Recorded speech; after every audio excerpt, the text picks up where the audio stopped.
রাজধানীর মৌচাকে সিরাজুল ইসলাম মেডিকেল কলেজের কার পার্কিংয়ে রাখা একটি গাড়ির ভেতর থেকে দুটি মৃতদেহ উদ্ধার করা হয়েছে। আমাদের সহকর্মী ওয়ালিউল সাকিব আছেন, পুলিশের পক্ষ থেকেও ব্রিফ হচ্ছে, আমরা সরাসরি সেখানে চলে যাব। এখানে একেবারে বেসমেন্টটা দুই তলা করে নিচে, তাই না? তো এখানে এমনিতেই একটু সাফোকেশন টাইপের আছে, আর প্রচণ্ড রকমের গরম। আর গাড়িটা যেহেতু একেবারে বন্ধ ছিল, মানে বন্ধ ছিল বলতে লক করা ছিল এবং কোনো এসি বা অন্য কোনো কিছু ছিল না, তো ওইখানে তো প্রচণ্ড রকমের গরম ছিল। কিন্তু এই গরম হওয়ার কারণে এই লাশগুলোর একটু ডিকম্পোস্ট হয়ে গেছে বেশি। তো এইটা আসলে আমরা একটু বিস্তারিত ওই যে আমাদের সিআইডি আসছে বা অন্যান্য এক্সপার্ট যারা আছে তাদেরকে দিয়ে আমাদের দেখাইতে হবে এবং কোন পজিশনে কী ছিল আমাদের ছবি তোলা দেখাও হয়েছে। এখন এটা আমরা একটু অ্যানালাইসিস করব, তারপরে হয়তো বলতে পারবো।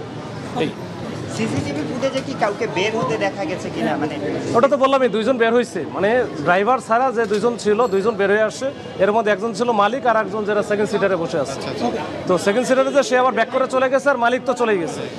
এই হচ্ছে বিষয়, এটা এখন পর্যন্ত বেসমেন্ট থেকে ব্যাক করেছে কিনা পরে এখনো পর্যন্ত পুরোটা আমরা দেখতে পারি নাই, তবে এরপরে মনে হয় আর ব্যাক করে নাই যতটুকু পাইছি, কিন্তু এরপরে আমাদের আরো পুরোটা দেখতে হবে। আর হত্যাকাণ্ড নাকি অন্য কিছু, সেটা আপনারা কি? এটা আসলে হত্যাকাণ্ড না অন্য কোনো কিছু, এটা আমি যেহেতু মালিকের সাথে কথা হলো, সে যেহেতু এখানে আসছিল কালকে ভোরে, তাকে সে আসতেছে, বললো যে আমি রওনা দিয়েছি।